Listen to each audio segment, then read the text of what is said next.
তাদের কলমটা কি যে সুন্দর, কি যে ভালো।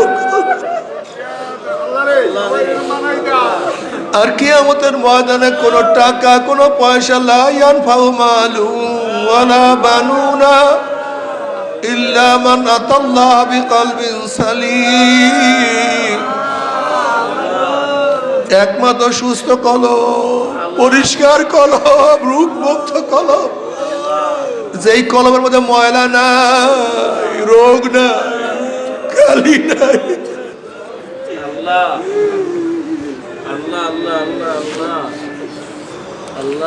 আল্লাহ জানি না কি অবস্থা। ইয়াওমা লা ইয়ানফাউ মালু ওয়ালা বানুনা ইল্লা মান আতাল্লাহ বিকলবিন সালিম। বাবারে, আমার জন্য দোয়া চাই, আমিও দোয়া করি, সবাই সবার জন্য দোয়া করো। ওরে একটু দোয়া করিও, একটু দোয়া করিও, জানি না কি অবস্থা। আল্লাহুম্মা আমিন। মাওলা মাফ করিয়া দে,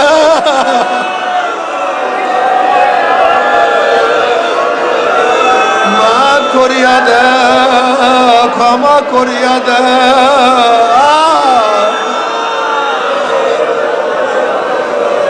আল্লাহ রহমতের 6 দিন চলিয়া যাইতে আছে, আল্লাহ রহমতের 6 দিন চলিয়া যাইতে আছে। যাই না রহমত পাইলাম কি পাইলাম না। আল্লাহ আমাদের সবার উপর রহমত নাযিল করো,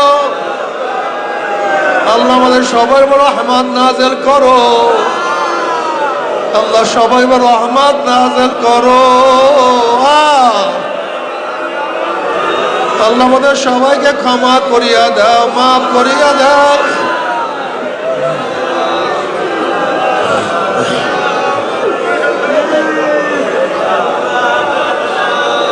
আল্লাহ গোটা দুনিয়ার রহমত নাযিল করো, গোটা মাখলুকাতের রহমত নাযিল করো, গোটা মানুষের রহমত নাযিল করো, গোটা মুমিন মুসলমানদের রহমত নাযিল করো। আল্লাহ তরিকার রহমত নাযিল করো, আল্লাহ আমাদের সবার উপর রহমত নাযিল করো। রব্বুল আলামিন দরবারে শুকরিয়া যে মাওলাই কারীম রমজান শুরুর পরে আজকে প্রথম জুমার নামাজ নাকি? এই প্রথম জুমার নামাজে আপনাকে আমাকে জামাতের সাথে জুমার নামাজ আদায় করার তৌফিক দান করছেন। শুকরিয়া দান সবাই বলে আলহামদুলিল্লাহ।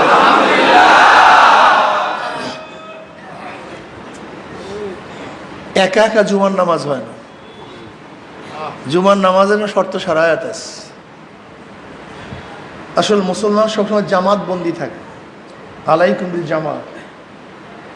এর জন্য দেখবেন সব জায়গায় জামাতের একত্রিত হওয়ার বিভিন্ন কৌশল ইসলামের মধ্যে আছে। আল্লাহ পাক রব্বুল আলামিন আপনাকে আমাকে রোজা রাখার তৌফিক দান করছেন। আলহামদুলিল্লাহ, আমরা অনেকেই 6টা রোজা সহি সালামতে রাখতে পেরেছি, আল্লাহ শুকর। আল্লাহ পাক আপনাকে আমাকে সুস্থ রেখেছেন।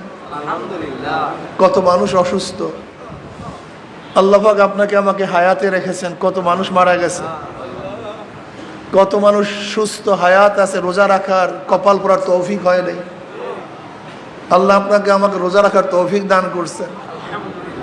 আবার অনেক মানুষ রোজা রাখে, পরিবেশ নাই, আল্লাহ আপনাকে আমাকে সুন্দর এক পরিবেশে থেকে রোজা রাখার তৌফিক দান করছেন। আসলে সাধনা ব্যতীত কিচ্ছু হয় না। কি লাগবে ভাই? সাধনা, সাধনা ছাড়া কিচ্ছু হয় না। আল্লাযীনা জাহাদু ফীনা লানাহদিয়ান্নাহুম সুবুলানা ওয়া ইন্নাল্লাহা লামাআল মুহসিনিন। সাধনা ছাড়া কিচ্ছু হবে না। আপনি ভালো রেজাল্ট করতে গেলে আপনাকে সাধনা করতে হবে, ভালো কৃষক হতে গেলে আপনাকে সাধনা করতে হবে, ভালো ব্যবসায়ী হইতে গেলে আপনাকে সাধনা করতে হবে, চাকরির পদোন্নতির জন্য সাধনা করতে হবে, মাওলাকে পাইতে গেলেও সাধনা লাগে।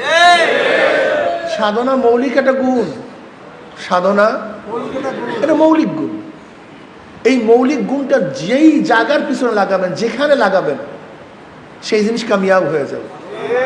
পড়ার পিছনে লাগালে ভালো একজন শিক্ষিত হতে পারবে, ব্যবসায়ের পিছনে লাগালে ভালো একজন ব্যবসায়ী হতে পারবে, রাজনীতির পিছনে লাগালে ভালো একজন রাজনীতিবিদ হতে পারবেন, চুরি করার পিছনে লাগালে ভালো একজন চোর হতে পারবেন। এই সাধনা ডাকাতির পিছনে লাগালে ভালো একজন ডাকাত হতে পারবেন। একজন ভালো খুনি হওয়ার জন্য সাধনা করলে ভালো একজন খুনি হতে পারবেন। সাধনাটা মৌলিক গুণ, এইটা যেই দিকের পিছনে লাগবে সেই জিনিস কামিয়াব হয়ে যাবে। ঠিক এই সাধনা জিনিসটা যদি মাওলাকে পাওয়ার পিছনে লাগায় দেন তো অবশ্যই মাওলাকে পাবেন। এটা আল্লাহ পাক ওয়াদা করছেন, আল্লাযিনা জাহাদু, জাহাদুন জুহুদুন, জেহাদুন, জিমের উপরে ফাতা, পেশ, কাসরা তিন ভাবেই পড়া যায়।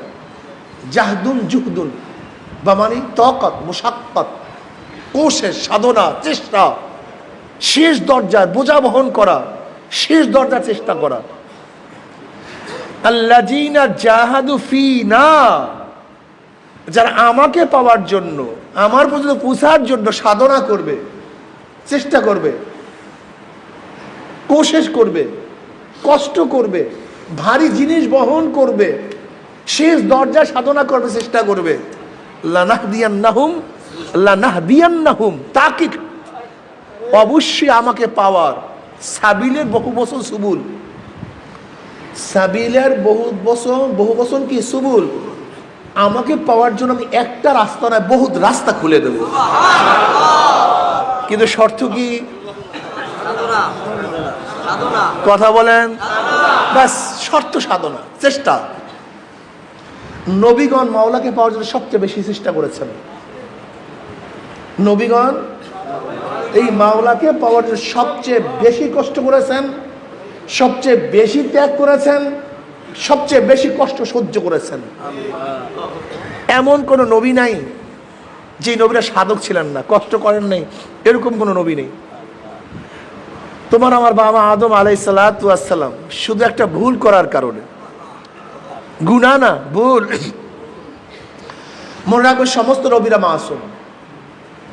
সমস্ত নবীদের দুইটা গুণ, আমার নবীর তিনটা গুণ। যেমন আদম আলাইহিস সালাম একজন ব্যক্তি, তার একটা গুণ আছে, সেই গুণটাকে তিনি নবী। আদম আলাইহিস সালাম একজন কি ব্যক্তি, ঠিক না, একজন মানুষ না। এবং আর একটা গুণ কি তার, তিনি নবী। নবীদের আর একটা গুণ কি, তারা মাসুম হন, নিষ্পাপ হন। কি হন ভাই? মাসুম। তা আদম আলাইহিস সালাতু ওয়াস সালাম কয়টা গুণ পাওয়া গেছে? দুইটা। আদম একজন ব্যক্তি, তিনি নবী। নবী একটা গুণ, নবুয়ত এটা কি একটা গুণ। মাসুমিয়াত, নিষ্পাপ হওয়া, এটা নবীদের আর একটা গুণ। নবী নূহ আলাইহিস সালাতু ওয়াস সালাম নবী, মাসুম। নবী ইব্রাহিম আলাইহিস সালাতু ওয়াস সালাম নবী, কথা বলেন। নবী মূসা আলাইহিস সালাতু নবী, মাসুম। নবী ঈসা আলাইহিস সালাতু ওয়াস সালাম নবী, মাসুম। মাসুম মানে নিষ্পাপ। তা বলতে পারেন যে হযরত আদম আলাইহিস সালাতু ওয়াস সালাম আল্লাহ পাক গন্ধম খাওয়ার জন্য নিষেধ করেছেন, ওয়ালা তাকরাবু হাযিহিশ শাজারা, গন্ধম খেও না। তিনি গন্ধম তো খেয়ে ফেলছেন, এর কারণটা কি? এখানে আরেকটা কথা বলে রাখি, ওয়ালা তাকরাবু হাযিহিশ শাজারা, এই গাছের কিনারায় যেও না। ইসলামের দর্শনটা কি এবং পাশ্চাত্যদের দর্শনের মধ্যে আসমান জমিন পার্থক্য। পাশ্চাত্যরা কি বলে, ধর্ষণ করিও না, মদ পান করিও না, গাঁজা সেবন করিও না। এই যে আমাদের দেশের আইন আছে, যদি ওপেনে কেউ সিগারেট পান করে তার এত টাকা জরিমানা আছে কি নাই? আইন। ধর্ষণ করলে আমাদের দেশের সর্বোচ্চ বিচার তার ফাঁসি, মারাত্মক। কিন্তু ধর্ষণ থেকে মানুষ বাঁচবে কিভাবে, এই কোনো পদ্ধতি প্রক্রিয়া কিন্তু নেই। চুরির থেকে মানুষ বাঁচবে কিভাবে, এই পদ্ধতি প্রক্রিয়া নাই। কিন্তু ইসলাম প্রত্যেকটা নিষেধ করার সাথে সাথে বাঁচারও পদ্ধতি করছেন। ওয়ালা তাকরাবু জিনা, তোমরা জেনার কাছেও যাও না। ইসলাম মদ হারাম করার সাথে সাথে মদের পাত্র হারাম করছে। আজীব ব্যাপার। পাত্রের মধ্যে কারাহিয়াত কি? খাজুরের গোড়া দিয়া খুদিয়ে আপনি একটা মদের পেয়ালা বানাবেন, পাত্র বানাবেন। কদুর বাকলা দিয়া আপনি কি বানাবেন? পাত্র বানাবেন। কাঠের মধ্যে রং করিয়া আপনি মদের পাত্র বানাবেন। এর মধ্যে হারামের কি আছে? হারামের কিছু নেই। একটা খেজুরের মুতার মধ্যে হারামের কি আছে?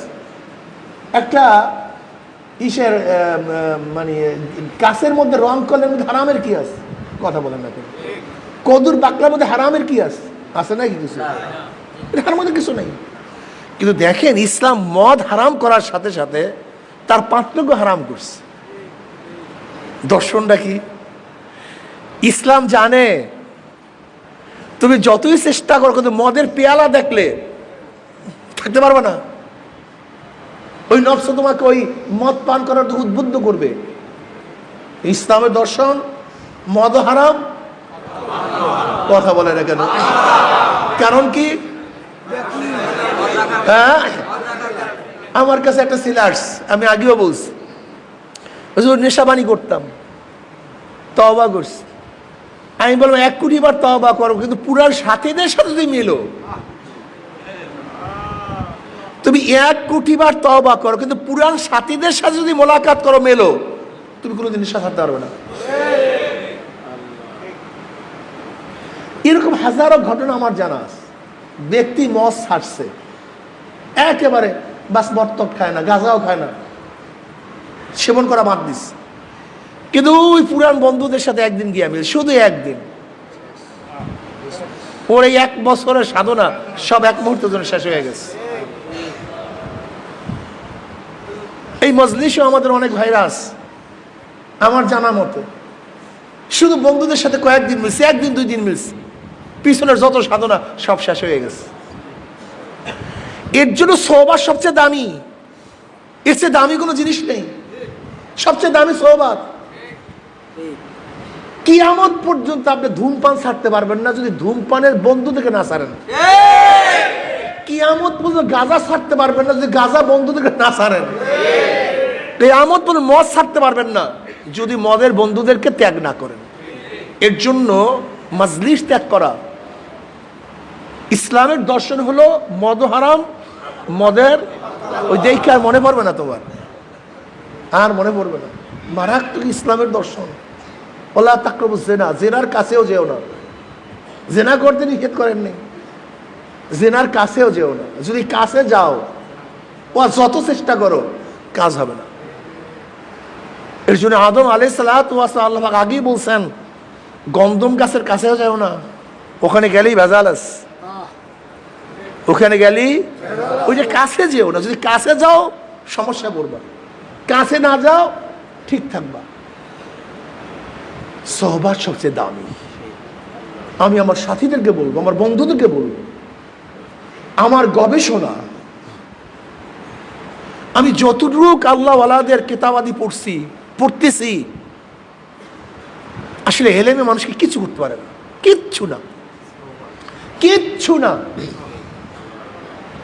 যদি এলেম মানুষকে বাঁচাতে পারতো, তা শয়তানকে তার এলেমে বাঁচাইতে পারত। শয়তানের এলেমের কোনো অভাব নেই, জন্মের এলেম জানার কোনো অভাব নেই। সোহবাত ভাই সবচেয়ে দাম। পরিবেশ। আমাকে অনেকে বলে, আইসে হুজুর নতুন বয়াত হয়েছে, আমি তোমার বয়াতে কাজ হবে না, তোমার 5 ঔষধ, এই যে হালকা জিকিরের সোহবাত, জাকিরিনদের সোহবাত লাগবে। হালকা জিকির মানে শুধু জিকিরই না, ওরা জাকিরিনদের সোহবাত। তোমরা কোনো মাসিক স্থানে করবো কি? আরে না বাকুল, মাসিক স্থানে শুধু বয়ান না, ওটা সোহবাত। শুধু বয়ান না, তোমরা আমার মাসিক ইস্তেমা বয়ান, এই চরমনি এখানে আসছেন, এটা শুধু বয়ান? বয়ান তো মাত্র একটুখানি করি আমরা জোহরের পরে, এটা সোহবাত, পরিবেশ। এই যে জামাতে নামাজের এত গুরুত্ব কেন আপনি দেখছেন?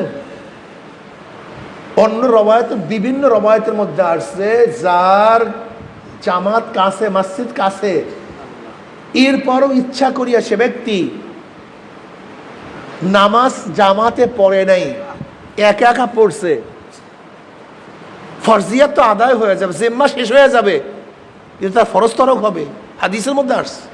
আল্লাহ অনেক ইমামরা বলে ইচ্ছা করিয়া জামাত তার কথা নামাজই হয় না, আল্লাহ নামাজ হয়ই না। আল্লাহ এর কারণটা কি? এ সোহবাত, আল্লাহ মোহাম্মদের সাথে একত্রিত থাকা, জুমার নামাজ জামাত ছাড়া তো হয়ই না, সহিই না, এটা সোহবাত। ঈদের সময় কি দেখছো বিভিন্ন এলাকার লোক একসাথে আসা, সব একত্রিত সোহবাত।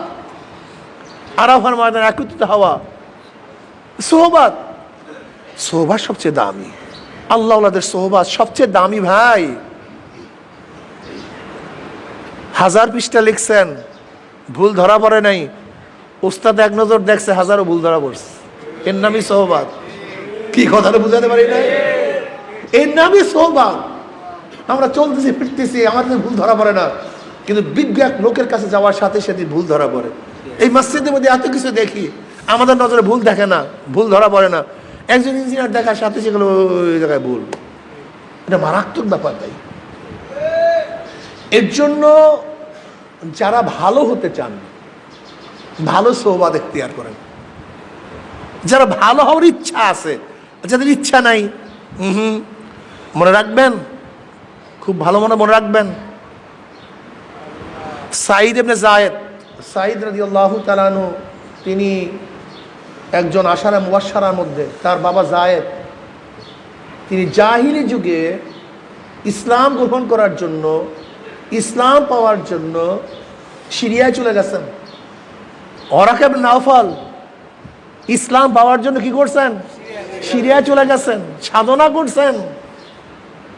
ইসলাম পাওয়ার জন্য সাধনা করতে হবে। সালমান ফারসি রাদিয়াল্লাহু তাআলা ঘটনা জানেন। এই যে সাধনা ভাই, সাধনা, যায়েদ কিন্তু ইসলাম গ্রহণ করতে পারেনি। তিনি কাবা শরীফের গেলাম ধরে আসমান দিকে তাকায় বলেন, মাওলা তুমি সাক্ষী থাকো, আমি দিনে হানিফের উপরে আছি, তুমি সাক্ষী থাকো, আমি মোশেক টোশেক না, আমি কারোর সাথে শরিক করি না, আমি দিনে ইব্রাহিমের উপরে আছি, তুমি সাক্ষী থাকো। সাধনা করছে, বের হয়ে গেছে আরব থেকে, মক্কার থেকে। কোথায় দিন পাওয়া যায়? এক খ্রিস্টান পাদ্রীর কাছে গেছে, তার সোহবাতে গেছে। ওয়ারাকা ইবনে নাওফাল তিনি সিরিয়ায় গিয়ে এক পাদ্রীর কাছে গেছেন, এক খ্রিস্টান পাদ্রীর কাছে, রাহেবের কাছে। তার কাছে গিয়ে তিনি খ্রিস্টান ধর্ম গ্রহণ করছেন, নাসরানি ধর্ম গ্রহণ করছেন। কিন্তু ইসলাম আসার আগে হক ধর্ম ছিল কোনটা? নাসরানি, খ্রিস্টান ধর্ম। সাধনা করছে, এর জন্য বের হতে হবে, সাধনা করতে হবে মাওলাকে পাওয়ার জন্য। খালি ঘরে বসে বসে মাক্কি মারবা, কাজ হবে না। যেরকম ওরা কেমন নাওফাল, যায়েদ ইসলাম মানে ঈমান আনার জন্য, হক ধর্ম গ্রহণ করার জন্য সাধনা করছে। তোমাকে আমাকে কি করতে হবে? কথা কয় না কেন? ঘর থেকে বের হতে হবে, সাধনা করতে হবে, চেষ্টা করতে হবে।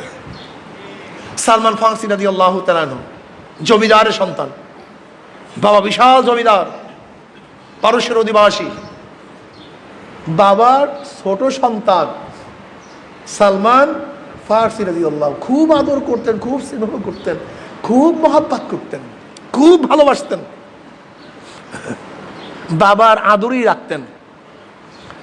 আর সামনে একটা আগুন জ্বালায় দিতেন, ওই সারাদিন অবশ্যই আগুনের সামনে তপস্যা করতো, অগ্নি পূজক, সারাদিন অগ্নি পূজার মধ্যে ব্যস্ত থাকতেন। কে? সালমান ফারসি রাদিয়াল্লাহু তাআলা। ওই অগ্নি নিয়ে বসে থাকতেন। একদিন ঘর থেকে বের হয়েছে। কেন বের হয়েছে? তার বাবা বলতে, সালমান বুড়া হয়ে গেছি, বের হও, জায়গা জমি দেখো, খেত খোলা দেখো, গাছপালার অবস্থা কি দেখো, জমি জমার অবস্থা কি দেখো, আমি তো বুড়া হয়ে গেছি, এখন তোমাকে দেখতে হবে। সালমান ফারসি রাদিয়াল্লাহু তাআলা বের হলেন। সামনেই ছিল একটা গির্জা, গির্জার ফাঁক দিয়ে দেখে ইবাদত করতেছে কারা? খ্রিস্টানরা, নাসারারা ইবাদত করতেছে। খুবই মজা লাগছে, এক আল্লাহর ইবাদত করতেছে, এক আল্লাহর ইবাদত করতেছে, মজা। তিনি দেখতেছেন, মজা হইতেছেন, দেখতেছেন, মজা হবে। এই ভোর থেকে ইবাদত দেখা শুরু করেছে, সন্ধ্যা পর্যন্ত দাঁড়ায় আছে, ইবাদত দেখছেন। সন্ধ্যার সময় ঘরে ফিরছে। সালমান জাগা জমি দেখছো? না। কি করছো? করছোটা কি? খেত খোলা কিছু দেখো নাই, বাগান আদি কিছু দেখো নাই, করছো কি? বলে আব্বু ওই যে গির্জার মধ্যে খ্রিস্টানরা ইবাদত করে, আমার কাছে দেখতে খুব ভালো লাগছে, আমি সেই ইবাদত দেখছি। মানি আমরা অগ্নি পুজো আর তুমি খ্রিস্টানদের ইবাদত পছন্দ করছো? বলে আমরা সারাদিন আগুনের সামনে পুড়িয়ে থাকি, আগুন জ্বালাই, আমরা নিজেরা জ্বালাই, আবার আগুন নিজেই নিভে যায়, আমরা নিবাইলে নিভে যায়। এইটা কিসের ইবাদত করি? এটা কিসের পূজা করি? ওরা এক আল্লাহর ইবাদত করে। আমার কাছে খুব ভালো লাগছে। বাবার মেজাজ খারাপ, বাবার মেজাজ খারাপ হয়ে গেছে। তোমার খ্রিস্টানদের ইবাদত ভালো লাগছে, আমাদের অগ্নি পূজার বাহিরে, আমাদের ধর্মের বাহিরে অন্য ধর্ম পছন্দ করছো, এবার আবদ্ধ করে ফেলছে। কিন্তু ঈমান, মোহাব্বত এমন এক জায়গায় থাকে, ঈমান এমন এক জায়গায় থাকে যেখানে কোনো তীর পুষতে পারে না, যেই জায়গায় কোনো তলোয়ার আঘাত হানতে পারে না, যেখানে কোনো গুলি পুষতে পারে না। সালমানের অন্তরের মধ্যে মোহাব্বত ঢুকে গেছে। আবদ্ধ করলে হবে এটা কি? কোনো লাভ নেই। এখন সে গির্জার সাথে রীতিমতো যোগাযোগ রাখতে আসছে সব সময়। এবার সালমান ফার্সি রাদিয়াল্লাহু বললেন যে তোমাদের বড় পাদ্রী রাহেব যখন আসবে আমাকে খবর দিও, আমি তার সাথে ইবাদত করব। খবর দেওয়া হয়েছে, গির্জার থেকে আসছে, তিনি গেছেন। তিনি যুবক মানুষ আর সে তো আবেদ, ইবাদত করা শুরু করছে। সালমান ফার্সি রাদিয়াল্লাহু বললেন সারা রাত নামাজ পড়ছে, সারা রাত, সারাদিন রোজা, সারাদিন ইবাদত। এমনকি ইবাদত করতে করতে এই চামড়া এবং গোশত সব হাড্ডির সাথে মিশে গেছে। আমি তার সাথে ইবাদত করা শুরু করলাম। তিনি বললেন সালমান তুমি পারবা না আমার সাথে এত ইবাদত করতে, তুমি মাঝে মাঝে ইবাদত করো, মাঝে মাঝে ঘুমায় পড়ো, মাঝে মাঝে ঘুমাও, মাঝে মাঝে ইবাদত করো। সালমান ফার্সি রাদিয়াল্লাহু তাআলা আনহু তার সাথে মোলাকাত করেন, তার সোহবাত এখতিয়ার করেন। সোহবাত, শায়েখের সোহবাত এখতিয়ার করতেছেন। বাবা টের পাইছে, বাবা তাকে আবদ্ধ করে ফেলছে। এবার গির্জার সাথে বলতেছে শায়েখ যখন আসবে আমাকে বলো, আমি তার সাথে চলে যাব, আমি তার সাথে চলে যাবো, থাকবো না। কাকে পাওয়ার জন্য? কথা কয় না আগে, মাঝে মাঝে প্রশ্ন করলে জবাব দেয় না। কার সন্তান? ও বয়ান শোনেন আপনারা? কার সন্তান? আরে জমিদারের সন্তান। অগ্নিপূজক তার ধর্ম, জমিদারের সন্তান, ধনীর পোলা, অনেক জমির মালিক। এবার সালমান ফার্সি রাদিয়াল্লাহু তাআলা আনহু তাকে খবর দেওয়া হয়েছে যে শায়েখ আসছে। তিনি তার সাথে মুসুলে রওনা করছে। কোথায়? মুসুলে রওনা করছে। কাকে পাওয়ার জন্য? ঘর সার্চ, জায়গা, বাড়ি, বাবা, মা, বাস রওনা করছে মাওলাকে পাওয়ার জন্য। মানে সাধনা করতে হবে, যেরকম জায়েদ, ওরা কেমন নওফাল মাওলাকে পাওয়ার জন্য ঘর থেকে বের হয়েছে, মুসুলে চলে গেছে। শায়েখের সাথে ইবাদত মজা আর মজা। শায়েখ বুড়া হয়ে গেছে, শায়েখ এখন সালমান ফার্সি রাদিয়াল্লাহু বললেন শায়েখ কোথায় যাব? যদি আপনি মারা যান আমি কার সোহবাত এখতিয়ার করবো, কার কাছে যাব? যাও মাওয়ারিবে চলে যাও, মাওয়ারিব, সেখানে আমার মতো আরেকজন শায়েখ পাবা, অমুক জায়গায়, অমুক গির্জায়, তুমি সেখানে চলে যাও। সালমান ফার্সি রাদিয়াল্লাহু বলবেন আমার শায়েখ ইন্তেকালের পরে আমি দ্বিতীয় শায়েখের কাছে চলে গেলাম, তাকেও আগের শায়েখের মতো পেলাম। সে ইবাদতগীর, আবেদ, বুজুর্গ ব্যক্তি, সব সময় একই কারবার, সারাদিন নামাজ, সারাদিন রোজা, সারাদিন জিকির, সারাদিন মুরাকাবা। এই একই হালাতে আস। তার সোহবত এখতিয়ার করলাম, তিনিও বুড়া হয়ে গেছেন, আমি তার সাথে থাকতে থাকতে তিনিও যাওয়ার পথে বললাম, শায়েখ আমি ইন্তেকালের পরে কার কাছে যাবো? বাইতুল মুকাদ্দাস চলে যাও, বাইতুল মুকাদ্দাস চলে যাও।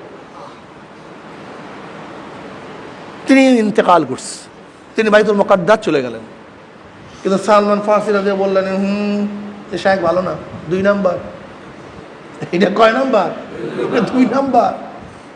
ও ছদ্মবেশী, মানুষের জন্য দান করে কিন্তু সুন্দর ভুলে রাখে, মানুষকে দেয় না, মানুষের হক আদায় করে না। লৌকিকতা আছে, রিয়া আছে, বাহ্যিকতা, 2 নাম্বার। সে মারা যাওয়ার পরে তাকে সবাই আনুষ্ঠানিকভাবে জানাজা দেবে, অমুক করবো তমুক করবো। আমি বললাম, না, এটা 2 নাম্বার। কল প্রমাণ কি?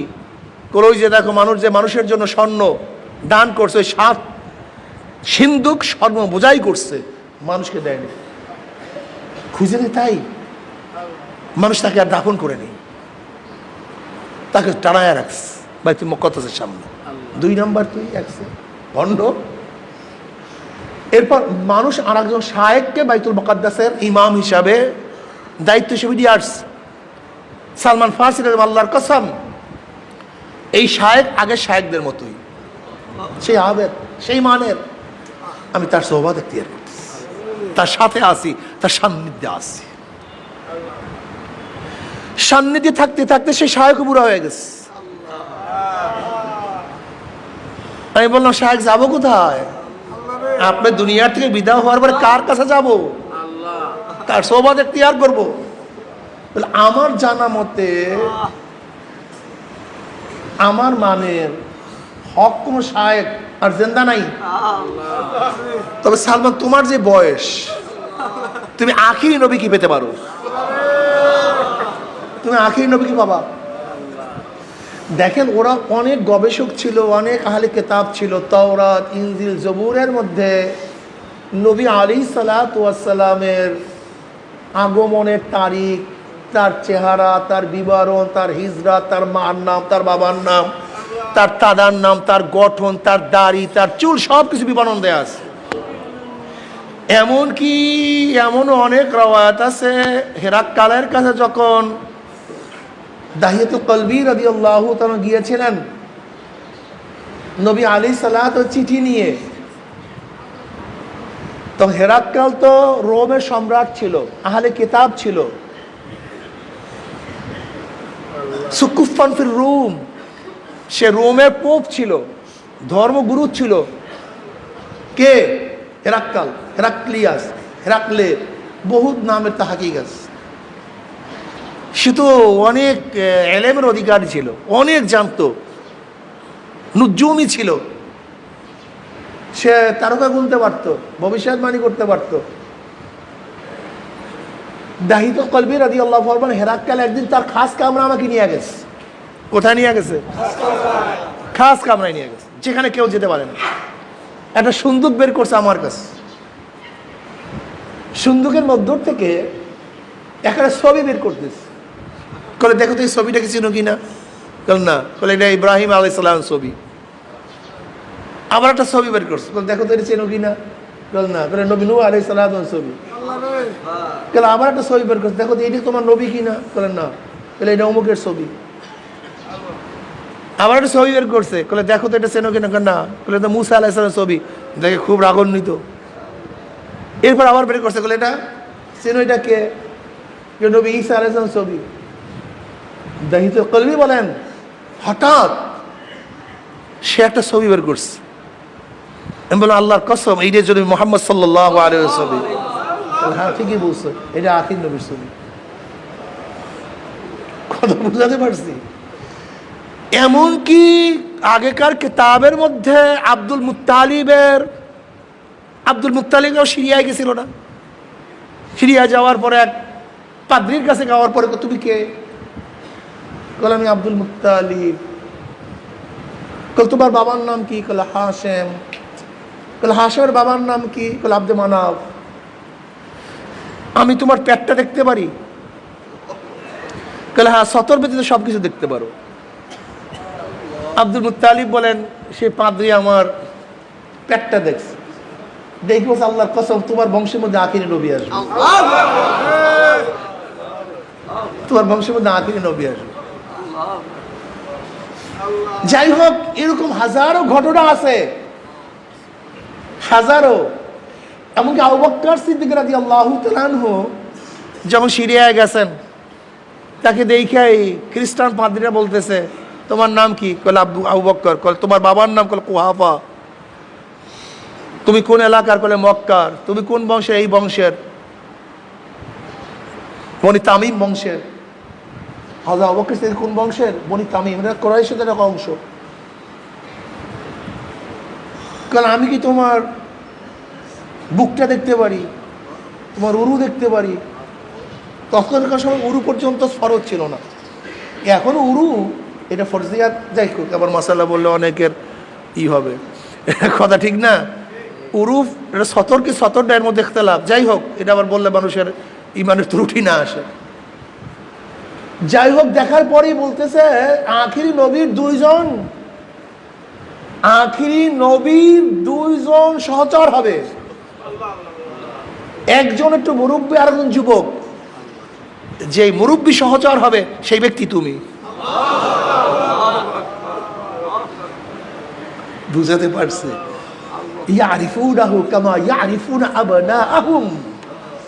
ওরা নবীকে তো চিনতো, কিন্তু ইয়াকুব ঈমান আনতে পারেনি। বলে সালমান, তোমার যে বয়স, এই বয়সে তুমি আখিরি নবীকে পাবা। বলে কোথায়? বলে ইয়াসরাবে হিজরত করবে, মক্কার। ইয়াসরাবে মক্কার থেকে হিজরত করবে, নোনাই এলাকা হিজরত করবে, খাজুর বাগান হিজরত করবে। তার এই আলামত কি আলামত? সৎকার মাল খাবে না, হাদিয়ার মাল গ্রহণ করবে। তার দুই স্কন্ধের মাঝখানে কাদের মধ্যে মোহরে নবুয়াত থাকবে, নবুয়াতের মোহর থাকবে। সালমান ফারসি বললেন আমার শায়েখ মারা গেছে, নাই দুনিয়া। চিন্তা করলাম আমি হেজাজ যাবো কিভাবে, ইয়াসরামে যাবো কিভাবে, মদিনা যাবো কিভাবে। এর মধ্যে হেজাজ থেকে একদল লোক আসছে, এক বণিক আসছে সিরিয়ায়, বাইতুল মুকাদ্দাসে। আমি এই শায়েখদের সাথে থাকতে থাকতে আমি কিছু ছাগল, ভেড়া, গরু লালন পালন করতাম। বিশাল পাল হয়ে গেছে, বরকত দিছে আল্লাহ পাক। আমি অনেক ছাগল, অনেক ভেড়া, অনেক দুম্বার, অনেক গরুর মালিক। আমি ওদেরকে বললাম, শোনেন ভালো মতো, আমি ওদেরকে বললাম এই আমার গরু, ছাগল, ভেড়া, দুম্বা, জাহাজ সব তোমাদের, শুধু আমাকে মদিনা ইয়াসরাবে নিয়ে যাও, এই সব কিছু তোমাদের, আমাকে ইয়াসরাবে নিয়ে যাও, আমাকে সেখানে পুষাইয়া দাও। তুমি আমি ইসলাম পাওয়ার জন্য দুইটা ত্যাগ করি না। আরে গিয়াদারা, একটা পাই ব্যয় করতে চাই না। ইনফাক ফি সাবিলিল্লাহ, ইনফাক আল্লাহর রাস্তায় খরচ করা ব্যতীত মাওলাকে পাওয়া যায় না। এই যে যারা এখানে আসছেন, খরচ করতেছেন, সব সদকায়ে জারিয়া, সব মাওলার পথে, সব মাওলার পথে। ইলমে দ্বীন অর্জন করার জন্য যা কিছু ব্যয় করবেন সব মাওলা পাক কবুল করে নেবেন। কোনো সন্দেহ আছে মিয়া? হ্যাঁ, কোনো সন্দেহ আছে?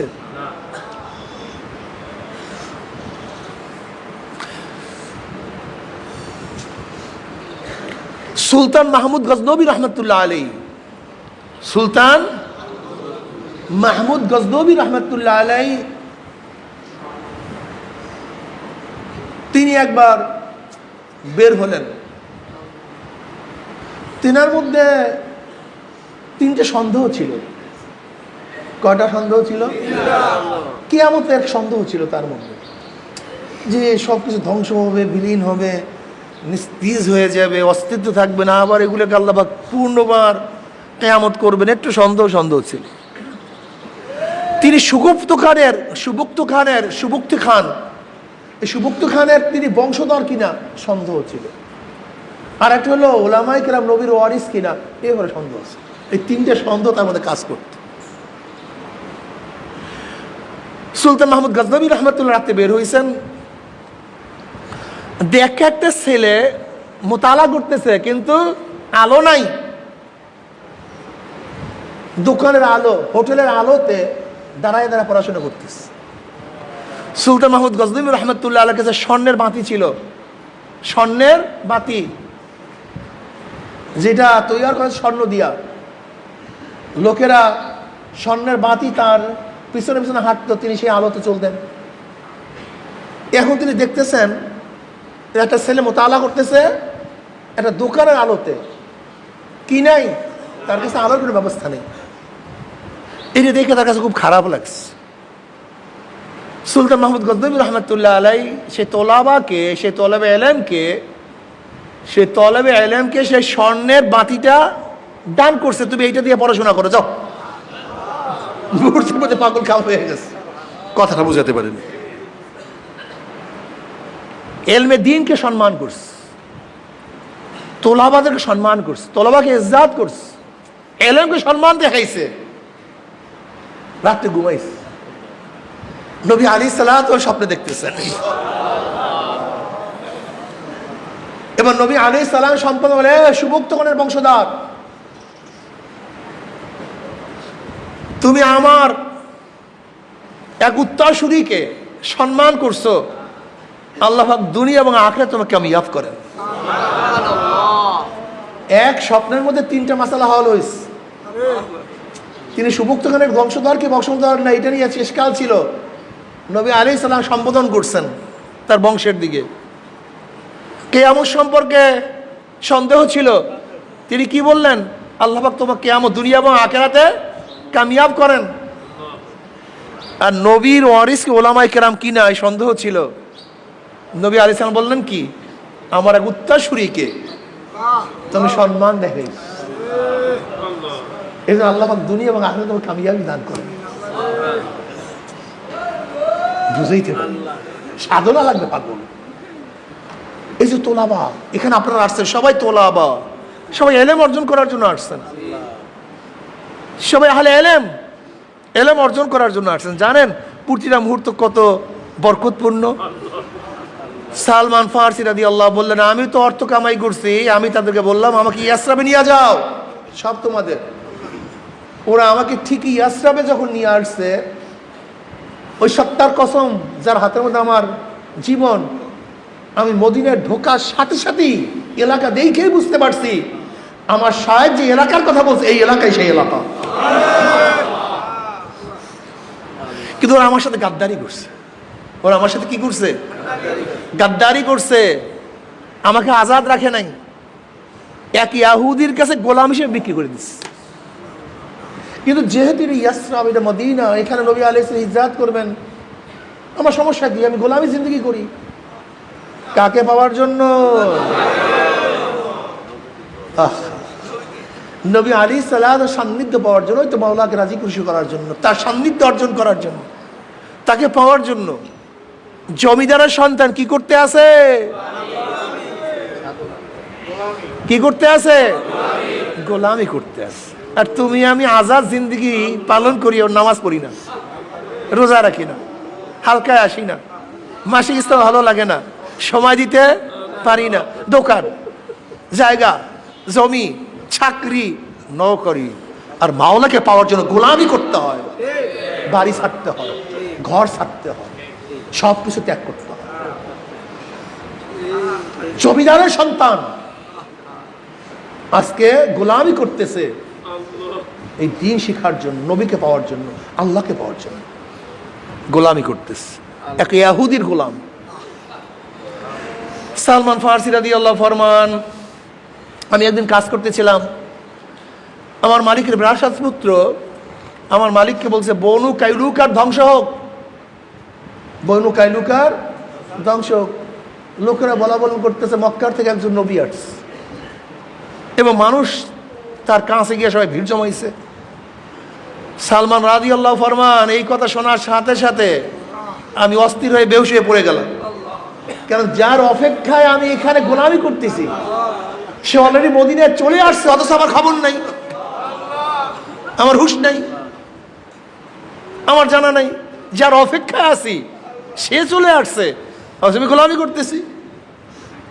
আমার মালিক আমাকে ঘুষি লাগাই দিচ্ছে। তোর কি? কোথার থেকে নবী আসছে? আমি আমার কথাকে গোপন করলাম, জানাইলাম না যে আমি তো তোমার গোলামি করি না, যার গোলাম হওয়ার জন্য তোমার গোলামি করি সেই মালিককে চলে আসছে। যার গোলাম হওয়ার জন্য তোমার গোলামি করি সেই মালিক চলে আসছে, আর আমি জানি না। আমার ঘুষি লাগাই দিস, তোর কাজ কি? আমি গোপন রাখলাম কথা। ইহুদি তো মারাত্মক, ইহুদিরা মাকজুব, ইহুদিরা কি? আর খ্রিস্টান হলো দল, গায়রিল মাগদুবি আলাইহিম ওয়ালাদ-দাল্লিন। এই মাকজুব এবং দলের মধ্যে পার্থক্যটা কি? মাকজুব ইহুদিরা জানে কিন্তু মানে না, এর জন্য মাকজুব। আর দল মানে গোমরা, যেগুলি জানেও না মানেও না। ইহুদিরা জানতো, চরম জানা জানতো। সালমান ফারসি রাদিয়াল্লাহু চিন্তা করলেন আমি পাবো কোথায় তাকে, কোথায় খুঁজি? এক মহিলার কাছে প্রশ্ন করলাম, সে আগে থেকে মুসলমান হয়ে গেছে। আমি বললাম তুমি কি জানো এরকম একজন লোক আসছে যে নবী দাবি করে, সে আগের থেকে মুসলমান হয়ে গেছে? হ্যাঁ হ্যাঁ জানি তো, সে অমুক জায়গায় আছে, তুমি যাও। এবার সালমান ফারসি রাদিয়াল্লাহু কিছু খেজুর নিয়ে নবী আলাইহিস সালাতু ওয়াস সালামের দরবারে হাজির। আল্লাহ, নবী আলাইহিস সালাতু ওয়াস সালামের কাছে গিয়ে বলতেছেন, ইয়া নবী আল্লাহ, আপনি আসছেন, হিজরত করছেন, আমার কাছে কিছু না। নবী আল্লাহ বলেন নাই, তিনি বললেন আপনি আসছেন, হিজরত করছেন, আমার কাছে কিছু সৎকার খাজুর আছে, আপনি গ্রহণ করুন। নবী আলাইহিস সালাম মিসকে মিসকে হাসতেছেন। তিনি তো আগেই ওহীর মাধ্যমে জানছেন সালমান কি জানার জন্য আসছে। নবী আলাইহিস সালাতু ওয়াস সালাম সৎকার খেজুরগুলো নিলেন, সবাইকে বন্টন করলেন, কিন্তু নিজে গ্রহণ করলেন না। মনে আছে তো আলামত কি ছিল? সৎকা নিজে গ্রহণ করবেন। সালমান ফারসি এক নম্বর পেয়ে গেছে। দ্বিতীয় দিন আবার আসছে, আপনি আসছেন, হিজরত করছেন, কষ্ট করতেছেন, ক্ষুধার্ত আপনার সাথীরা, আমার কিছু কিছু হাদিয়ার খাজুর আছে, আপনি নেন। সালমান ফারসি রাদিয়াল্লাহু তাআলা হাদিয়ার খাজুর গ্রহণ করলেন না, নবী আলাইহিস সালাম হাদিয়ার খাজুর গ্রহণ করলেন, নিজেও খাইলেন, সবাইকে দিলেন। দ্বিতীয় আমল, দ্বিতীয় আলামত পাওয়া গেছে। নবী আলাইহিস সালাম মিসকে মিসকে হাসতেছেন। এবার সালমান ফারসি রাদিয়াল্লাহু দাঁড়াইছেন, নবী বুঝতে পারছেন কেন দাঁড়াইছে, ওই যে মহারে নবুয়ত দেখার জন্য। সালমান ফারসি রাদিয়াল্লাহু দাঁড়াইছেন, নবী আলাইহিস সালাতু ওয়াস সালাম হাসতেছেন। যখন তিনি ঘুরতেছেন, নবী আলাইহিস সালাতু ওয়াস সালাম তার পিঠের উপর থেকে কাপড়টা ফালাইয়া দিয়েছে। ওমনি সালমান ফারসি রাদিয়াল্লাহু তাআলা মহারে নবুয়ত চুমা বসায়া দিয়েছে। ইয়া নবী আল্লাহ, আমাকে কলমা পড়ান। এবার নবী আলাইহিস সালাতু ওয়াস সালাম সালমানকে বলেন, সালমান সব সাহাবাদের সামনে বলো কোন পাদ্রী তোমাকে কি বলছে আমার ব্যাপারে, ইহুদি খ্রিস্টান আলেমরা তোমাকে কি বলছে, সবাইকে শোনাও। সালমান ফারসি রাদিয়াল্লাহু তাআলা সব ঘটনা শুনাইলেন, যে তার আলামত এই, তার চিহ্ন এই, যে অমুক জায়গা আসবে, অমুক জায়গা আসবে, আগেকার কিতাবের আলেমরা সব আমাকে বলে গেছে। সালমান ফারসি রাদিয়াল্লাহু তাআলা আনহুকে এবার নবী আলাইহিস সালাতু বললেন, তুমি তোমার মালিকের সাথে মুখাতাবা করে নাও, চুক্তি করে নাও যে কি দিলে তোমাকে আজাদ করবে। তুমি তাকে কি দিলে তোমাকে আজাদ করবে, চুক্তি করে নাও। সালমান ফারসি রাদিয়াল্লাহু ইহুদির কাছে গেছে, বলে আমি তোমার সাথে মুখাতাবা করতে চাই, চুক্তি করতে চাই। বলে কি চুক্তি? বলে তুমি আমাকে কিভাবে আজাদ করবা, কিসের বিনিময়ে আজাদ করবা? আগে বললাম না ইহুদি খতরনাক মাকজুব। ও বলছে হ্যাঁ তোমাকে আজাদ করবো, 300 খেজুর গাছ লাগাইতে হবে, এবং প্রত্যেকটা খাজুর গাছে যখন খাজুর ধরবে, একটাও যদি খাজুর না ধরে কাজ হবে না। কি বোঝা শয়তান কাকে বলা? 300 খাজুর গাছ লাগাবা, এই 300 খাজুর গাছই খাজুর দিতে হবে, একটা কম দিলে হবে না। নাম্বার 2, 40 অকিয়া স্বর্ণ দিতে হবে। 40 ওয়াকিয়া স্বর্ণ মুদ্রা দিতে হবে। সালমান ফার্সি বললেন 80 মণ ঘিও হবে না আর নাচানাচি হবে না, 40 ওয়াকিয়া সম্মান পাবে, আমি তো বললাম। আর 300 খাজুর গাছ, প্রত্যেকটা খাজুর গাছে খাজুর হবার পরে আজাদ, তা দিল্লি বহুত দূর আছে, কি করবে বেচারা? সে তো বুঝতে কোনো কাজ হবে না। সরদার দো আলম আলাইহিস সালাতু ওয়াস সালাম রাহমাতুল্লাহ আলাইহি, ওমা আরসালনাকা ইল্লা রাহমাতাল লিল আলামিন। সরদার দো আলমের কাছে আসছে, যার কাছে মানুষ সমস্ত সমস্যা সমাধান খোঁজে, শান্তি পায়, মুক্তি পায়।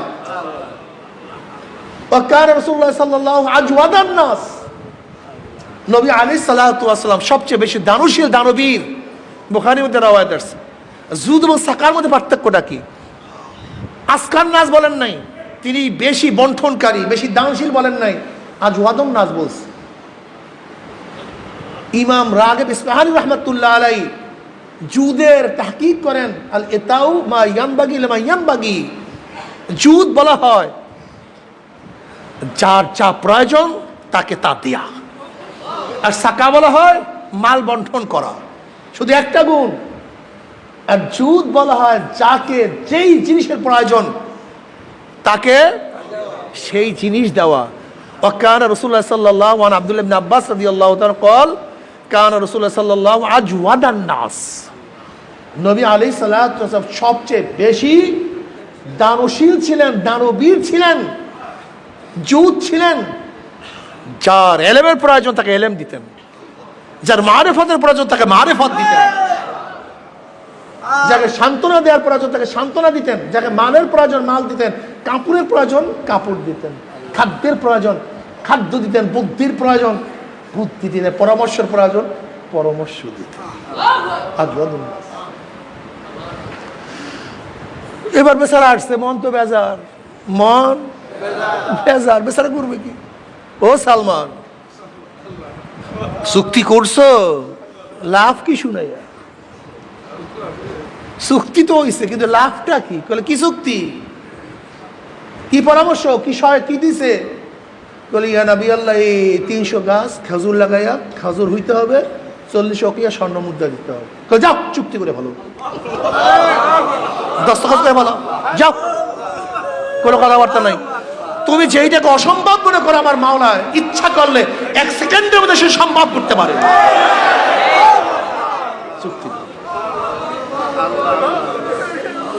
সাথী থেকে সাহায্য করতে হবে, সাথীরা বিপদে বলে উদ্ধার করতে হবে। সাথীদের প্রয়োজন হলে সবাই চান্দা দরিয়া কিভাবে প্রয়োজন উদ্ধার হয় এখন বলবো, চুক্তি করো। সালমান ফার্সিরা চুক্তি করছেন ইহুদিদের সাথে। এবার সরদার দো আলম আলাইহিস সালাতু ওয়াস সাহাবাদেরকে ডাকলেন, হ্যাঁ সাহাবারা, কে কয়টা খাজুর গাছের চারা দিতে পারবা? তুমি কয়টা দিবা? তুমি কয়টা? তুমি কয়টা? বাস উসাল শুরু হয়ে গেছে। আল্লাহ, দেখছেন কত সুন্দর। এই আজকে যে পড়ছি হাদিসের মধ্যে, খুতবার মধ্যে, আল মুমিনু কারজুল ওয়াহিদ, ইন ইশতাকা আইনুহু ইশতাকা কুল্লু ওয়া ইন ইশতাকা রাসুহু ইশতাকা কুল্লু। গোটা দুনিয়ার মুমিন একটা শৈলের মতো, একটা শৈল। মুমিনের হালই ভিন্ন। এই তুমি কয়টা? তুমি কয়টা? তুমি কয়টা? ইসলাম তো এইভাবেই চলে। এই মসজিদ কারোর ব্যক্তিগত টাকায় হয় নাই, প্রত্যেকের দানের টাকায়।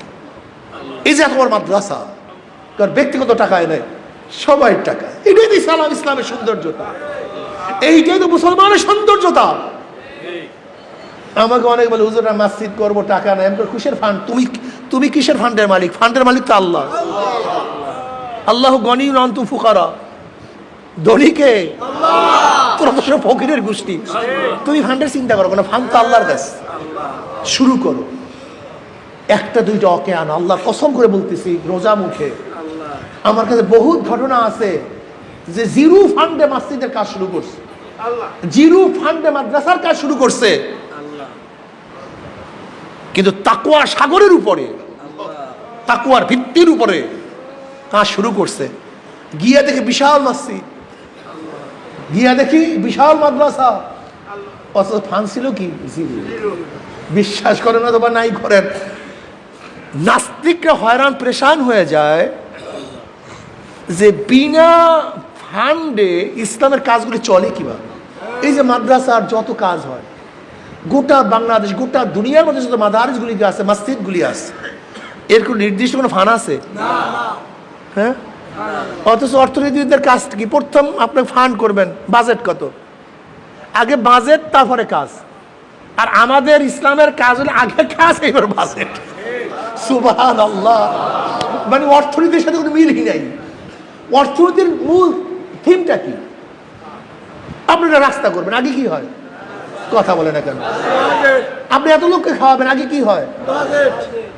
আর এই যে মাদ্রাসায় এত ছাত্র ভর্তি হইবে, কোনো বাজেট আছে?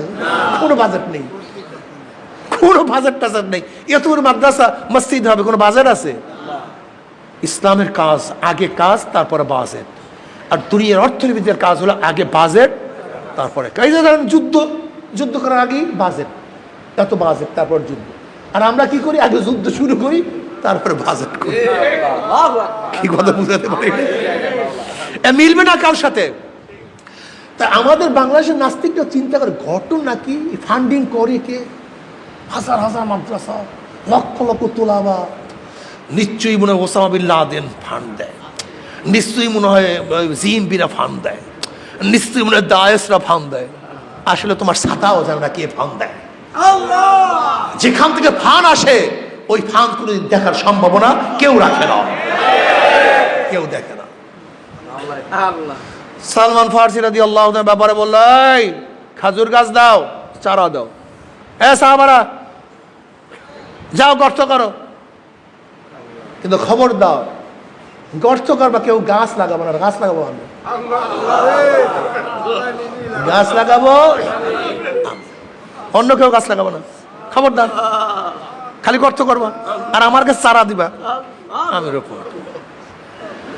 সাহাবাই কেরাম রিদওয়ানুল্লাহ আজমাইন গর্ত করলেন, চারা নিয়ে আসলেন। 10 মিলি করি কাজ, হারি জিতি নাহি লাস। 10 লাঠি, এগুলো মনে রাখবেন। মুজাহিদরা, চরমনের মুজাহিদরা, কেউ একটা বিপদে বলে সবাই আগে আসেন, সবাই কাছে যান। 10 লাঠি, 1 বোঝা। একজনে 10 টাকা দিতে কষ্ট, কিন্তু 10 জনের 10 টাকা দিতে কষ্ট হয় না। আমার সাথীদেরকে এইভাবে সাহায্য করেন, সহযোগিতা করেন, সবাই মিলেমিশে আসেন, হাত বাড়ান, হাতকে প্রশস্ত করেন, কাঞ্জুস হয়েন না। নবী আলাইহিস সালাতু ওয়াস সালামের কাছে চারা দেয়, নবী রোপণ করেন, চারা দেয়, নবী রোপণ করেন। কিছুদিনের মধ্যে খাজুর এসে গেছে 298টার মধ্যে। কয়টার মধ্যে? 2টার মধ্যে নাই, একটাও মিস নেই। নবী আলাইহিস সালাতু ওয়াস সালাম ঢাকাইছেন, একটাও মিস নাই। কিন্তু 2টা তো খাজুর আসে না। ঘটনা কি? নবী আলাইহিস সালামের ঘটনা কি? 298টায় খাজুর আসছে, 2টা আসে নাই কেন? আবু বকর রাদিয়াল্লাহু আনহু, ইয়া নবী আল্লাহ, ফাঁকে আমি লাগাইয়া ফেলাইছিলাম। ওমর রাদিয়াল্লাহু আনহু, ফাঁকে আমি আরেকটা লাগাইয়া ফেলাইছিলাম। এই 2টা খাজুর আসে নাই। যে একটু আবু বকর রাদিয়াল্লাহু একটা, ওমর ইবনে খাত্তাব রাদিয়াল্লাহু একটা, এই 2টায় খাজুর আসে। নবী আলাইহিস সালাম আবার নিজের হাতে 2টা লাগাই দিলেন, খাজুর চলে আসছে। এবার 40 ওকিয়া স্বর্ণ দেবে কোথার থেকে? নবী আলাইহিস সালাতু ওয়াস সালাম হাদিয়া হিসাবে একটা কবুতরের ডিমের মতো স্বর্ণ আসছে।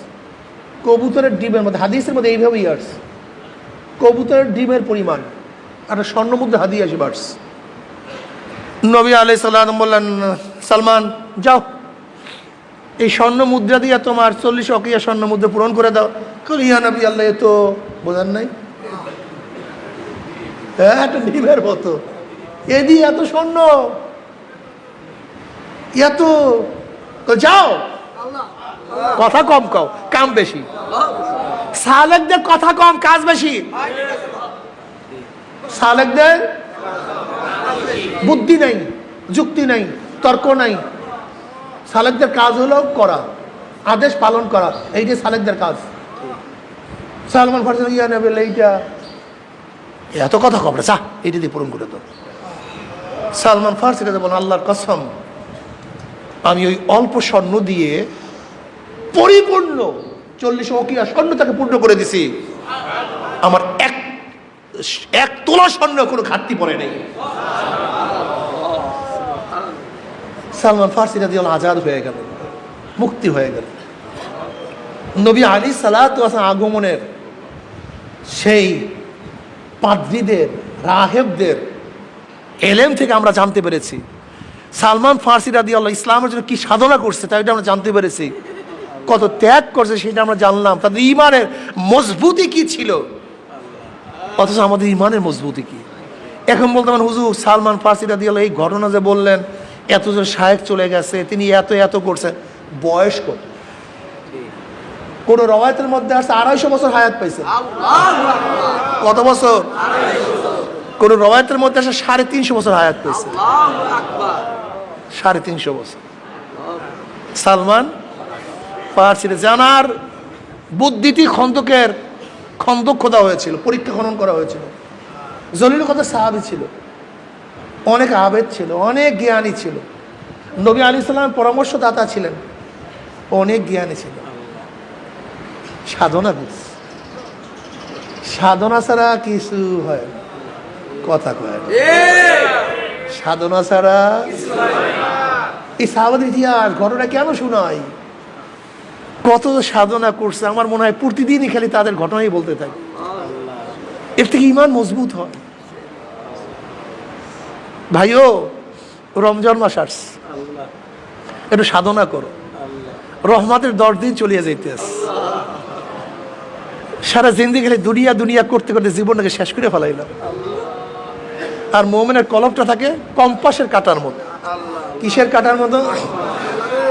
কম্পাসের কাঁটা যত জার্কিং দেন ঘুরিয়া ফুরিয়া আবার উত্তর। মুমিনের কলবটা যত জার্কিং দেন ঘুরিয়া ফুরিয়া ওই মাওলার দিকে। जिधर देखता हो भाई तू ही तू है, हर गुल में तू है, रंग में तू है, दो में तू, हर जात तू। जिधर देखता हूँ मैं तू ही तू है, तू ही तू।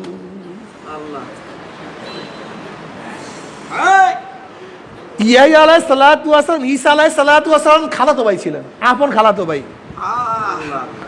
নবী ঈসা আলাইহিস সালাতু ওয়াস সালাম এবং ইয়াহিয়া এর প্রথম নাম দুনিয়ার মধ্যে। এর আগে ইয়াহিয়া আলাইহিস সালাম আগে ইয়াহিয়া নামে দুনিয়ার কেউ ছিলেন না। এইটা ফার্স্ট আউয়াল নাম ইয়াহিয়া, এইটা কি প্রথম নাম। এর আগে কোনো ইয়াহিয়া নাম ছিল তা আল্লাহ পাক নিজে রাখছেন ইয়াহিয়া। দুই খালাতো ভাই একই সাথে বাজারে হাঁটতেছে, হঠাৎ ইয়াহিয়া আলাইহিস সালাতু ওয়াস সালামের সাথে মহিলা ধাক্কা লাগছে। ঈসা আলাইহিস সালাম বললেন, হ্যাঁ তুমি কোথায়, তোমার খেয়াল? ধাক্কা লাগছে। কই কার সাথে ধাক্কা লাগছে? তোমার খবরই নেই, তুমি আমার সাথে, তোমার অন্তর কই? বলে ভাই ঈসা, এক মুহূর্তের জন্য আমি মাওলার থেকে আমার অন্তরকে খালি রাখতে পারি না।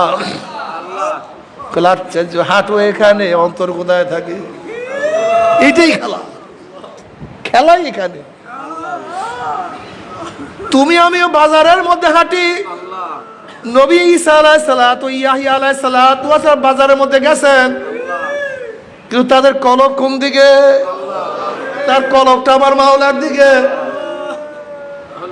এই বাজারের মধ্যে হাজারো মুমিনরা হাঁটে, কিন্তু তাদের কলব মাওলার দিকে। এই মসজিদের মধ্যে হাজারো মুসল্লিরা, কার কলব বাড়ির দিকে, ব্যবসার দিকে। একদল মুসল্লিদের কলব আমার মাওলার দিকে। এদের অবস্থা বাইং মাছের মতো।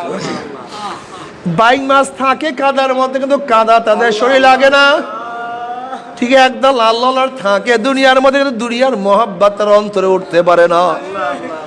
তাদের শুধু খেয়াল আমার মাওলাই কই, আমার মাওলাই কই। সে তদবীরায় মুসলমানাম কিমান খুদরা নুমিদানাম, না তারসানা ইয়াহুদিয়াম, না গাবরামনা মুসলমানা, না শারকিয়াম, না গরবিয়াম, না বররিয়াম, না বাহরিয়াম।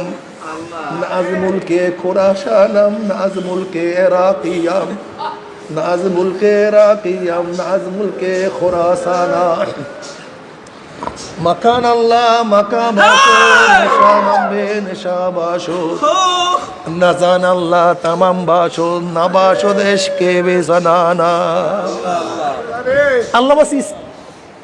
আল্লামা সিস্তি রহমাতুল্লাহ আলাইহি বলেন সে তদবীরায় মুসলমানাম কেমন মান খদরানম ইদানাম না তারসানা ইয়াহুদিয়াম না গবরামনা মুসলমানাম এর চিকিৎসা কি এর রোগের ঔষধ আল্লাহ রে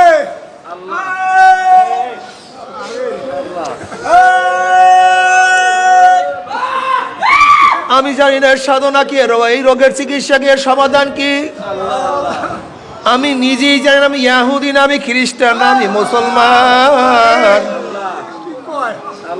আমি কি আমি নিজেই জানি না না শারকিয়াম না গরবিয়াম না বাররিয়াম না বাহরিয়াম নাজ মুলকে রাকিয়াম নাজ মুলকে খুরাসানাম আমি কি মাশরিকে আছি আমি মাগরিবে আছি আমি পশ্চিমে আছি না পূর্বে আছি আমি কি জমিনে আছি না পানিতে আছি না শারকিয়াম না গরবিয়াম না বাররিয়াম না বাহরিয়াম নাজ মুলকে ইরাকিয়াম নাজ মুলকে খুরাসানাম আমি কি ইরাকের মাটিতে না আমি খুরাসানে আছি আমি জানি না আমার কিছু জানা নাই মোকালাম না মোকাবাসো দেশা নামবে নেশাবাসো না জানাল্লাহ তামাম বাসো না বাসো দেশকে বেজনানা আমার মোকাম এখন না মোকাম হয়ে গেছে আমি আমার অস্তিত্ব হারাই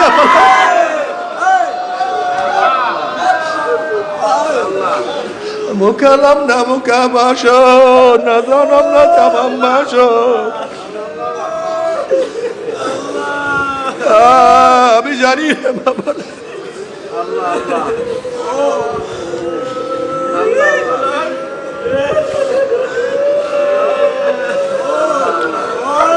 যেরকম ঈসা আলাইহিস সালাতু ওয়াস সালাম ইয়াহইয়া আলাইহিস সালাতু ওয়াস সালাম একই সাথে বাজারে কিন্তু খবর না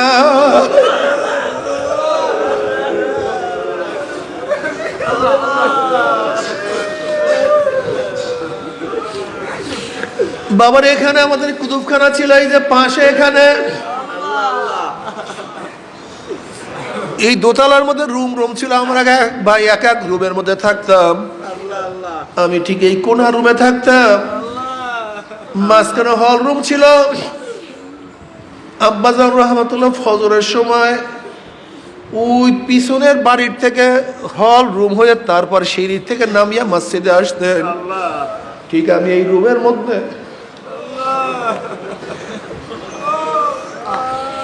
আব্বাজান রহমাতুল্লাহ ফজরের সময় নামাজে আসতে আসেন আমি তো পাশের রুমে আমিও নামাজের প্রস্তুতি নিতে আসি রুম আটকানো আমি দরজার কাছে বের হবে এর মধ্যে আব্বাজান থেকে আস্তে আস্তে বের হওয়ার গুনগুন যখনই এক পা সিঁড়ির মধ্যে হাউত হাউত করে কান্না শুরু করছে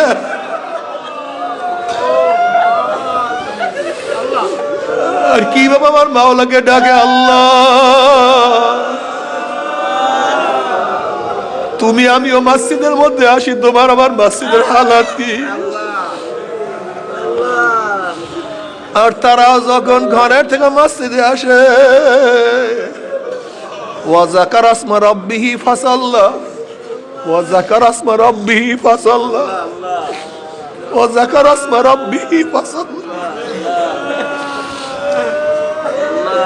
তারা আমার মাওলার আমার রবের আমার মালিকের নাম নেয় তারপর নামাজ আদায় করে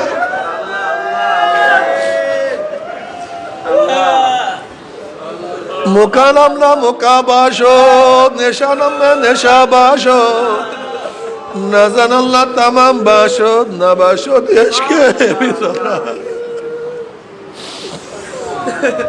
বাবারে আল্লাহ আল্লাহর হাল কত সুন্দর, কি যে মজা।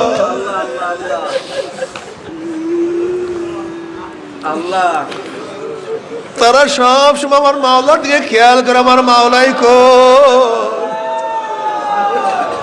যেরকম তুমি আমি টাকা হারাই গেলে অস্থির হয়ে যায়, তুমি আমি চাকরি নষ্ট হয়ে গেলে অস্থির হয়ে যায়, তোমার আমার জমির ছুটিয়া গেলে আর সহ্য হয় না, তোমার আমার ক্ষমতা চলিয়া গেলে আর সহ্য হয় না। আর আল্লাহ আল্লাহদের থেকে আমার মাওলা একটু গোপন হয়ে গেলে আর তাদের সহ্য হয় না।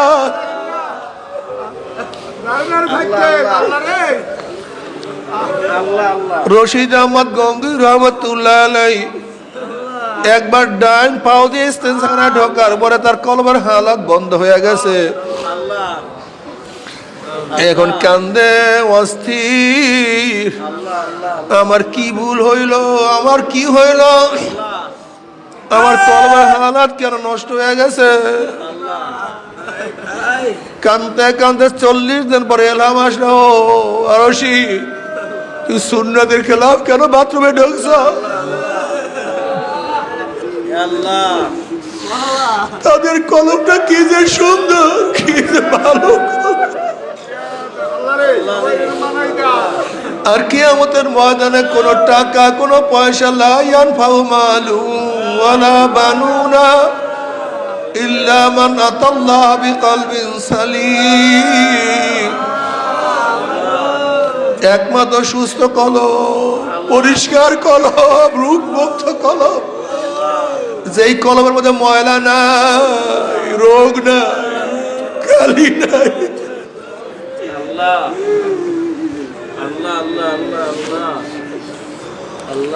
আল্লাহ জানি না কি অবস্থা।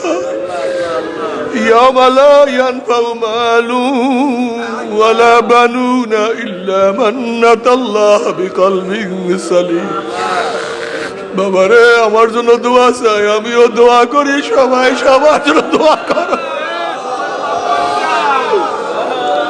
ওরে একটু দোয়া করিও, একটু দোয়া করিও, জানি না কি অবস্থা। আল্লাহুম্মা আমিন। মাওলা মাফ করিয়া দে,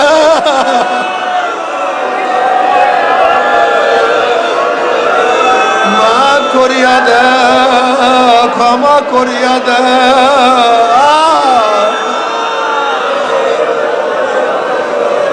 আল্লাহ রহমতের 6 দিন চলিয়া যাইতে আছে, আল্লাহ রহমতের 6 দিন চলিয়া যাইতে আছে। যাই না রহমত পাইলাম কি পাইলাম না। আল্লাহ আমাদের সবার উপর রহমত নাযিল করো, আল্লাহ আমাদের সবার উপর রহমত নাযিল করো,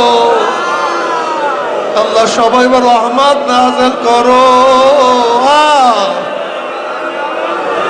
আল্লাহ আমাদের সবাইকে ক্ষমা করিয়া দাও, মাফ করিয়া দাও।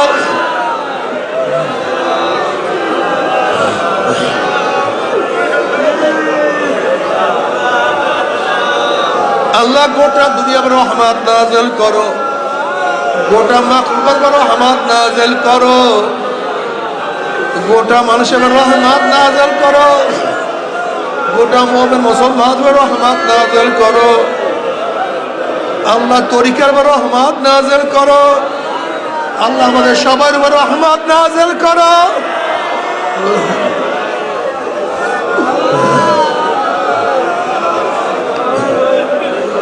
আমাদের পরিবার পরিজনের উপর রহমত নাযিল করো। এই মাযহাবের রহমত নাযিল করো আল্লাহ।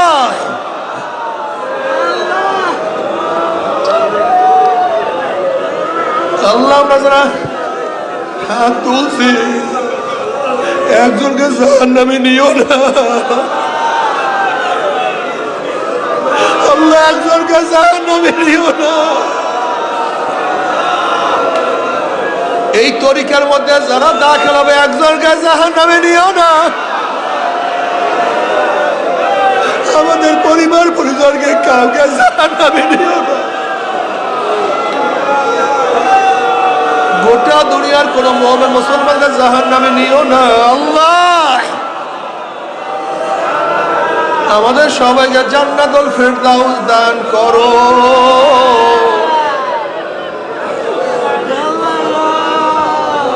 আল্লাহ তোমার আশিক হিসেবে কবুল করিয়া নাও, তোমার ওলি হিসেবে কবুল করিয়া নাও, তোমার পাগল হিসেবে কবুল করিয়া নাও আল্লাহ।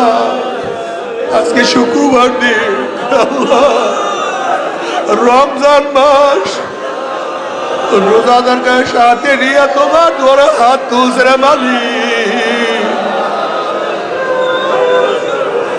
اللهم إني أسألك من خير ما سألك به نبيك محمد صلى الله عليه وسلم، ونعوذ بك من شر ما استعاذ منه نبيك محمد صلى الله عليه وسلم،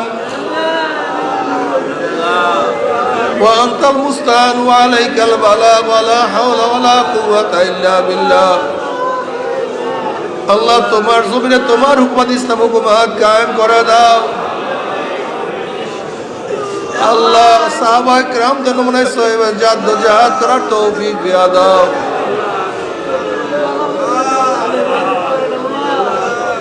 আল্লাহ হাত পাকে বিজয় করে দাও ইয়া আল্লাহ। যতদিন জিন্দাকে ইসলামে জিন্দা রাখিও, যখন শেষ ডাক দেবে ইমানের সাথে ডাক দিও আল্লাহ। যত মুমিন মুমিনাত মুজাহিদরা কবরে শিয়রে সবার কবর আযাব চিরতরে মাফ করে দাও